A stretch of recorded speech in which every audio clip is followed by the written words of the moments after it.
If you're buying a home in 2026, here's a few things that you need to stop doing immediately. A lot of advice that buyers have is outdated and it's costing people homes. Hi, I'm Angela Arquella with Compass in the Dallas-Fort Worth area, and I work with buyers relocating every week. And one of the biggest things that I'm seeing right now is buyers relying on strategies that used to work, but in today's market, they can actually put you at a disadvantage. So this video, I'm going to break down the biggest mistakes that buyers need to stop making in 2026 and what you should be doing instead. One of the biggest mistakes that buyers are still making is waiting for the perfect moment to buy. Waiting for prices to drop, waiting for rates to drop, waiting for the market to change. The reality is that the markets rarely move in perfect timing for buyers. What usually happens is buyers wait, and then when the market shifts again, competition returns and prices move up.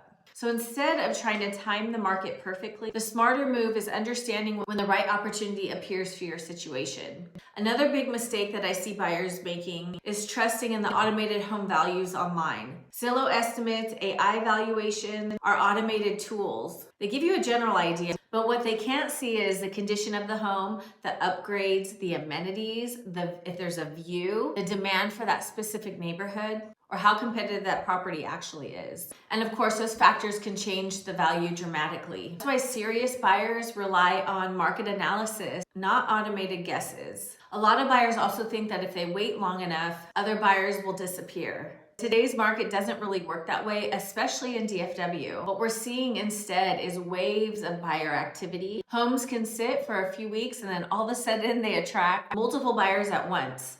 Sometimes I'm working with a client, it's been sitting, we go to see it, and then there's multiple offers. And it seems hard to believe, but it's happening. The buyers who win today are not the ones who wait the longest. They're the ones who are prepared and ready to act when the right property appears. This one's huge. Some buyers still wait to get pre-approved until they found a property that they love. By the time that this happens, it's often too late. Sellers today are looking for buyers who are fully prepared to move forward immediately. If two offers come in and one buyer is fully pre-approved and ready to go, that buyer almost always has the advantage. The listing agent doesn't want to have to chase around a pre-approval. Another huge mistake is lowballing. Stop lowballing. Just because it used to work, it doesn't work anymore. There was a time when buyers could throw out extremely low offers and see what happens. But today that strategy often backfires, and most sellers know that if they're gonna get pretty close to their list price, they'll just wait it out. Lowball offers can signal to the seller that a buyer isn't serious, that maybe they're gonna be a hassle, and it can weaken your negotiation position right from the start. What you wanna focus on is making a strong offer that makes sense for the market,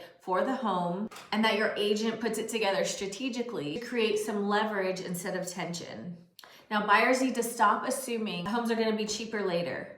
Another belief I hear all the time is, if I wait long enough, homes are going to be cheaper. But the long-term reality is that housing supply is still really tight in many markets. And when supply remains limited, prices tend to hold or gradually increase over time.